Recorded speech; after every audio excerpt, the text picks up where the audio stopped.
In the forest, Carmen is covered in blood and trying to cut the zip tie tying her wrists. Sometimes she dissociates and repeats the words murder maker while a black dog watches from afar. When the zip tie finally breaks, she hears snarling and runs away. In a farm nearby, Maggie and her son Arlo capture a wasp in a teacup, and Maggie says they now have a tempest in a cup. In the kitchen, Maggie's mother-in-law Ellen hears the radio make a weird piercing noise for a second before the music comes back to normal. Then Maggie takes the teacup outside where her husband James mentions that the goats have been spooked by something. He also says they should talk about what's going on between them, but Maggie says she isn't ready. After releasing the wasp outside Arlo's window, Maggie heads to the stables, where the horses are all freaking out. Meanwhile, Arlo sees a goat escaping into the woods and goes after it while Carmen watches him from behind the trees. In the evening, Maggie goes looking for Arlo and can't find him. Nobody has seen him, but they assume he's hiding, which he does often. At that moment, their neighbor Reuben and his family show up with their horse, who has been freaking out too and hurt his head in the process. Since Maggie is a vet, she agrees to take the horse to her clinic with Reuben while the others stay to look for Arlo. Ellen hears the screeching noise in the radio again, and Reuben's son Nicholas mentions he also heard it earlier. Arlo's sister Meryl has noticed that a goat is missing, and Reuben's wife Valeria shares that another neighbor was missing a dog too. At the clinic, Maggie finds a huge splinter in the horse's body, but thankfully it didn't cut through any blood vessels. In the forest, Arlo is still following the goat when suddenly Carmen appears behind him mumbling weird words in English and Spanish. Soon the families also enter the woods to search for Arlo. Meryl and Nicholas hear a noise and notice a shadow among the trees. Nearby, James and Valeria are also searching while discussing their old affair, which Maggie doesn't know about. They're interrupted by the teens, who have found the missing dog and the goat. There are more snarling noises coming from the trees and they see some kind of animal run by. Thinking it's a coyote, James tells everyone to go back to the house. Somewhere else in the forest, Arlo is unconscious with strange marks on his body. When he wakes up, he finds Carmen roaring at his face. A rainbow light appears on her eyes and Arlo's eyes copy it. The families return to the house as Donald and his wife Claire show up to pick up their dog. Donald explains the animal in the woods wasn't a coyote but a big dog, probably rabid. He also takes out his gun, announcing he wants to hunt the beast down. James disapproves of the idea, but their argument is interrupted when Arlo finally returns. After mumbling the same nonsense words as Carmen, he collapses. In the woods, Carmen is now lucid and begging for help. However, the beast finds her and kills her. In town, a person in a gas mask sprays a line of blue paint on the street. Back to the families, they notice the lights in the house flickering and the dog won't stop barking at the woods. They want to take Arlo to the hospital, but none of their cars are working, and their phones have no signal. While everyone goes into the house, Donald points out someone hurt Arlo, so he'll go looking for that person before they escape. In the bathroom, Arlo is feeling better and talking normally. His wounds are minor and he doesn't remember what happened. Suddenly he says they need to go and starts repeating the weird words including murder maker. Then he tries to run away and bumps against Nicholas, causing him to hurt his head. Maggie goes after Arlo and holds him down until he passes out again. Meanwhile, James and Reuben are getting two horses ready to go to town for help when they notice a car on the road with the lights on. They run towards it and meet the masked man, who makes a gesture to make them freeze before pointing at the blue line on the ground. Then he holds up a board that says "Don't cross the line." James tries to explain the situation and ask for help, only for the man to take out a gun to keep them at bay. He makes a new drawing on the board that reveals the blue line as a circle surrounding the area. When James tries approaching him again, the man fires a warning shot. In the house, Arlo suddenly grabs some scissors to attack Maggie while repeating the weird words. She runs to block the door to stop him from leaving again, then she disarms him and holds him until he goes back to normal. Arlo admits he's scared, so Maggie sings him a comforting song. As Arlo sings along, he puts a bunch of marbles on the floor and places an inverted teacup on top of them. After pointing at the word trap on a dictionary, he tells Maggie that the man in his head is telling them to hide because it's coming and it kills everything in its way. In the woods, Donald keeps on searching when he suddenly trips on something, which happens to be Carmen's body. He drops his gun in the process, and when he turns around to look for it, he finds the big black dog growling at him. Donald starts walking away slowly, but the dog chases after him anyway. They reach the area where his friends and the masked man are standing, and Donald goes through the fence to escape. Unfortunately, he falls and the dog jumps on him to attack. A fight ensues and Donald manages to throw the dog off, making him fall across the line. All the men watch in shock how the dog's bones start coming out of his body until he dies. The masked man puts his board up again, reminding them not to cross the line. James demands an explanation, but the masked man only writes "Don't trust anyone" and leaves in his car. At the house, Claire announces she's going home with her dog because she has a landline phone that should work. The men are on their way back and see her come out, so they try to warn her, but it's too late. As the dog runs away from the line in fear, Claire crosses it and her bones snap out, killing her in seconds. Donald tries to reach his wife and his hand starts losing skin, so the other guys have to pull him back. The next morning, Donald is still sitting outside staring at his wife's body. Inside, Maggie asks Merle to look after Arlo while she discusses the situation with James. He wants to cross the woods to check on their neighbors the Navarros, and Maggie tells him to take Ruben, but James refuses. This causes Maggie to reveal she knows about James' affair with Valeria, which is overheard by Ruben. James admits it's true but insists that the affair is over and he loves Maggie. He also apologizes, but it's not enough. Afterward, Ruben doesn't tell anyone that he knows and gives Maggie a gun before joining James for the trip. They leave on their horses, and after just a few minutes of riding, they find a snake that crossed the line and died a gruesome death. Meanwhile, Ellen and Valeria cover Claire's body with a blanket while Maggie takes Donald into the house. She bandages his injury and gives him a medicine injection that was made for animals. Donald tells her about the body in the woods. In the rooms upstairs, Merle and Nicholas find Arlo learning words from a dictionary. Nicholas asks Arlo who he is, and Arlo replies that he is the Harbinger, while the real Arlo is asleep and resting. The Harbinger says they are trapped and grabs Merle's hand, pulling as he insists they must hide or die. In the struggle, Merle falls over and knocks a glass of water that spills over a rainbow drawing. Seeing the colors spread gives the Harbinger an idea, and he says that they aren't truly trapped. He tries to take Merle out with him, but she doesn't let him, so Arlo wakes up to tell her she must listen to the Harbinger because the assassin is coming. After lots of begging from Arlo, Merle and Nicholas agree to follow him into the woods, but Nicholas brings a knife just in case. The boy becomes the Harbinger again and takes them to a spot where the ground looks burned up and animals are lying dead. He says this is mine and points to the sky, claiming that's where he came from. There's some rainbow-colored liquid on a rock and the Harbinger collects it in a jar. He explains it's poison, but he still wants them to drink it. If they drink just enough, they'll be able to walk over the line. If they drink too much, they'll die, and if they don't drink, the assassin will kill them. Merle announces they're going home, and on their way back, Nicholas admits he's liked her since second grade. Feeling awkward, Merle changes the subject by asking the Harbinger to bring Arlo out. She then asks her brother about the entity's motives, and he says the Harbinger is on a secret mission. Before she can ask more, they hear a car and run away. Outside the house, Ellen and Valeria are chatting, and Ellen reveals she knows about the affair, so Valeria admits she's unsatisfied by the farmer's life with Ruben. At that moment, they see a van stop nearby and Lieutenant Olsen comes out. Ignoring the women's warnings, he crosses the line and says this is the easy part, but leaving it's the problem. Back to Ruben and James, they reach the Navarro's house and split to search the area. Ruben sees the dog staring at the silo door and scares them off before going through that door. James finds the neighbors' dead bodies plus a pool with water before he enters the house, where he finds another body. Suddenly he hears something in the basement, and when he steps on the stairs, someone drags him and pulls him down. At the same time, Maggie goes into the forest to look for the body Donald saw and recognizes the woman as Carmen Navarro. At the house, Olsen tells Ellen and Valeria he knows what's happening and he's here to help. At that moment, Maggie arrives and tells them what she saw, so Olsen explains his job was to find and isolate Carmen. He asks if anyone has come into contact with Carmen while she was alive, and when he hears about Arlo, he asks to see him.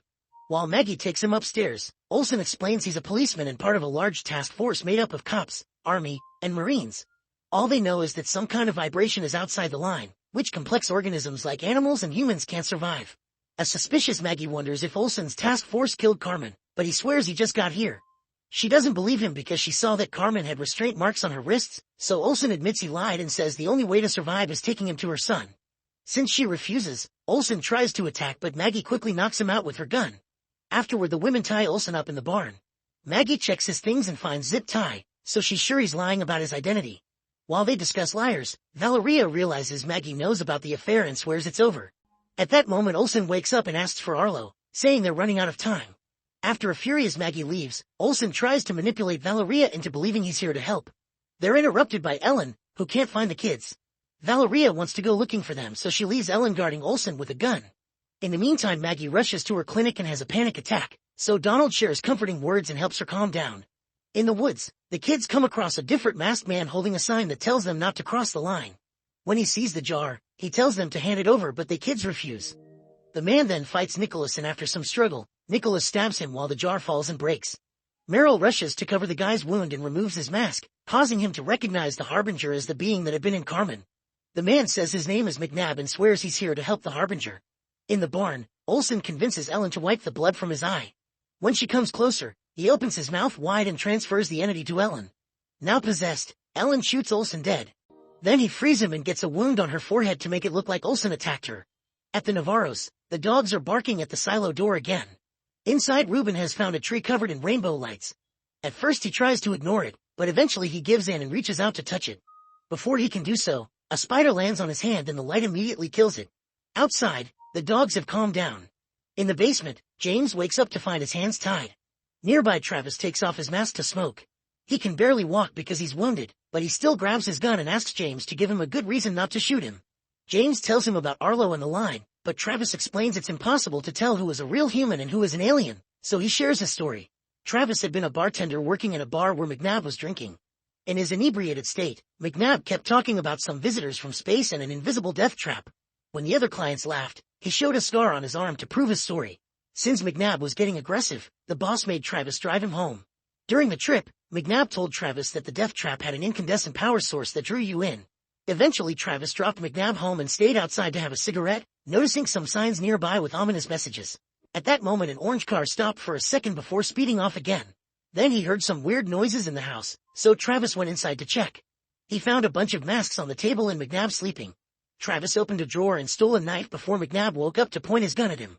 He quickly put it down though, saying he could tell Travis believed him. From then on, Travis started to spend time with McNabb to hear more about these visitors, who came to Earth in meteors and took over human bodies. Some visitors were good, but others were evil. If a bad one showed up first, then a good one would follow to hunt it down. Soon Olsen joined them and taught Travis how to shoot a gun.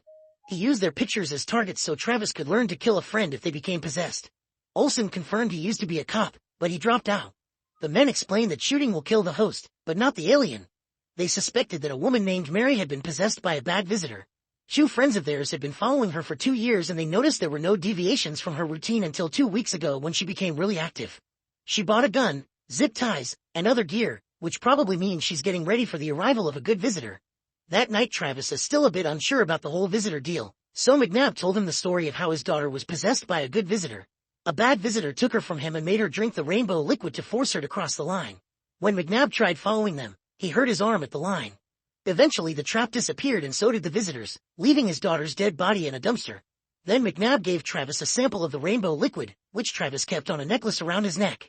Sometime later the trio was keeping watch when Travis saw the same orange car. However, Olsen explained it wasn't Mary, it was a former team member who Travis was replacing. After the car left, Mary showed up in her van and released a black dog in the forest.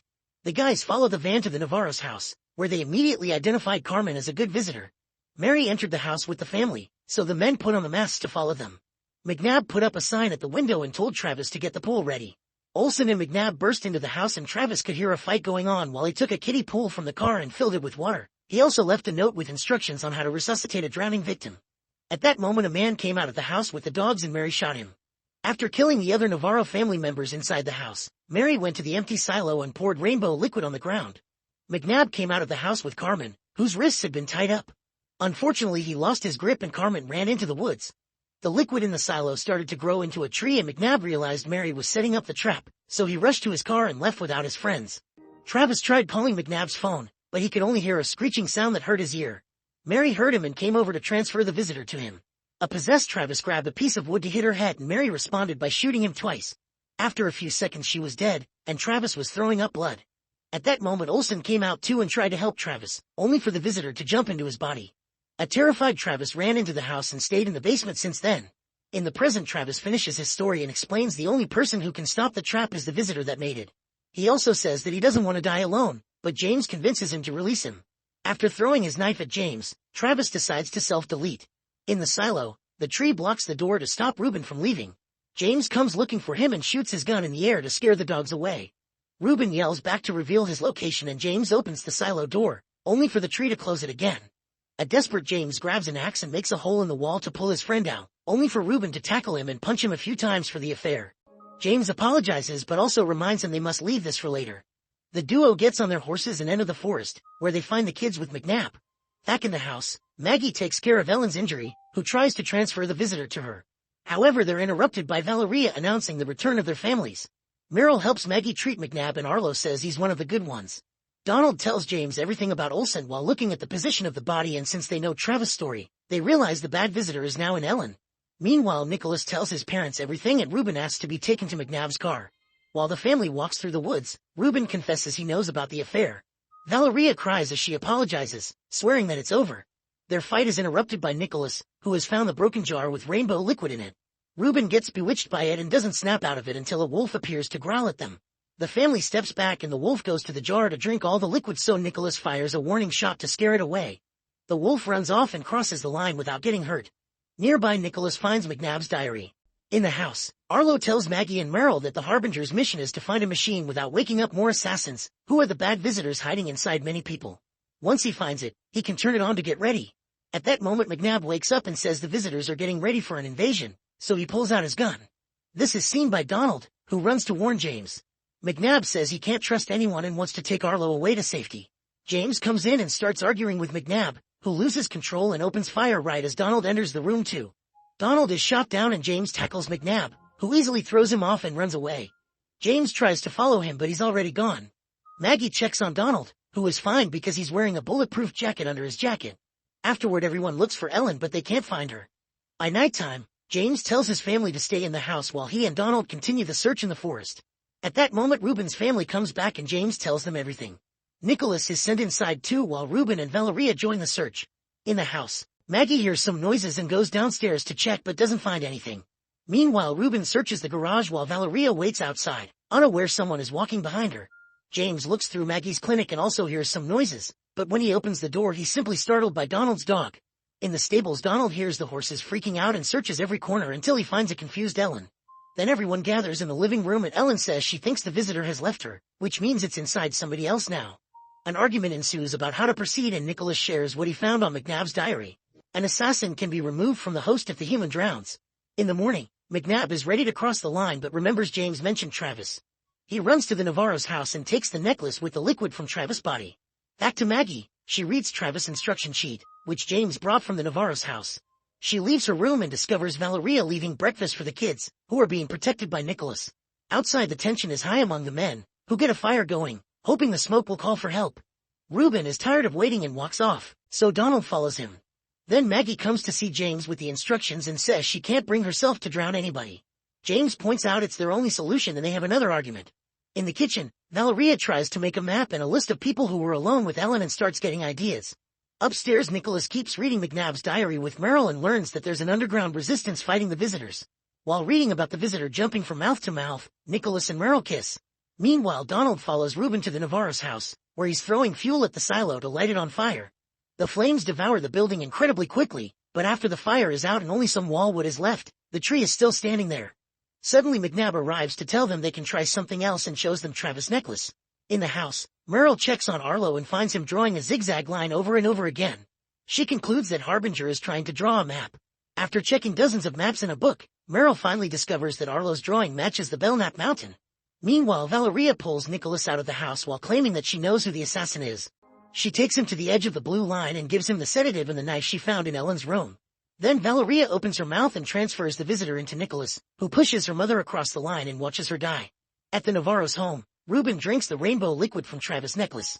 Now he can approach the tree without getting bewitched. He's wearing gloves but grabbing a branch still burns him rather painfully. Ruben doesn't give up and breaks the branch. Then he runs back to his friends to put it in a jar where it immediately becomes liquid. At the same time Maggie and James discuss the drowning issue again, wondering how to resuscitate a person via CPR if the visitor travels through the mouth. Then James talks about Travis and how guilty he feels about not saving him. He and Maggie end up bonding over their fears and hold hands, hoping they can repair their relationship. In Arlo's room, he and Meryl discuss how to find the assassin and Arlo gets an idea by putting the teacup over only one marble. At that moment something hits the window and Meryl looks out to discover Nicholas telling her to come out. Meryl runs to him and Nicholas says his mom was the assassin, presenting the knife and sedative as proof. He pretends Valeria failed to transfer and when Meryl lowers her guard, Nicholas transfers the assassin to her. Then Mary knocks Nicholas out with a rock and goes back inside. All this is seen by Arlo at the window, who runs to warn his parents. When Meryl enters the house, Maggie points a gun at her. The girl is under the control of the assassin, who threatens to kill the host's body until Maggie puts down her weapon. She then tries to leave, only to be jumped on and captured by a masked James. While Maggie also puts her mask on and prepares the tub, Meryl fights her father to try to unmask him but she's not successful. Then the couple grabs her together and submerges her in the filled tub. They do their best to keep her underwater but Meryl never stops fighting and even removes James' mask. Eventually Meryl drowns and her parents immediately take her out. Maggie starts using CPR and cries when nothing happens, thinking she lost her daughter. However, after a few minutes, Meryl wakes up and confirms she isn't possessed anymore. Unfortunately, James is struggling to keep control of himself and tells Meryl and Maggie to run. Outside, the men come back and hide with the others in the stables. Arlo sees the jar with the liquid and says they need to leave, so Ruben tells everyone to go while he stays to wait for James and his family. As the group heads out, they see Valeria's body and Nicholas has a breakdown. At that moment Arlo hears a weird sound and runs away from the group. Once the assassin has taken over James, he comes out to look for victims. Ruben tackles him to start a fight, but James easily overpowers him and starts smashing his head on the ground. He's interrupted by Maggie shooting a warning shot right before Arlo calls for him. James follows the boy's voice and Maggie gets ready to shoot him, but she can't bring herself to do it. Then James enters the stables and goes upstairs where Arlo keeps him distracted while Maggie injects James with a sedative. Next she drags Arlo downstairs to escape until Arlo reminds her of the wasp in the teacup. Soon James comes downstairs too and tries to transfer the visitor to Maggie, who stabs him in the leg to make him back off. James easily recovers and attacks again, but Maggie is waiting and moves fast to push him inside a large freezer. He tries to keep her from closing the lid and Maggie is losing strength. However, Ruben arrives and starts putting heavy things on top of the freezer to keep it closed. Meryl hears her father screams and wants to free him, so Maggie has to pull her away. Eventually the screaming ends, indicating James is dead and the alien is now trapped. Afterward everybody drinks a bit of the rainbow liquid and walk over the blue line without getting hurt. However, Ellen decides to stay to tend to the animals, hoping Maggie and the others will be back with a solution. After an emotional goodbye, the group leaves in Olsen's van. Moments later they find the road blocked by two friendly people whom McNabb recognizes as part of the resistance group. Suddenly an orange car appears and runs over the duo, quickly killing them both. The driver is McNabb's previous partner who Travis replaced. There's a woman with him who explains the duo they just killed had been controlled by bad visitors and the driver proves it by opening their bags, revealing zip ties, sedatives, and a jar of rainbow liquid. The woman then tells them that the visitors are waking up all over the world and asks them to join the fight. Maggie says they aren't going anywhere until they explain what's happening. Make sure to subscribe and turn on notifications so you can watch more videos like this. Thanks for watching.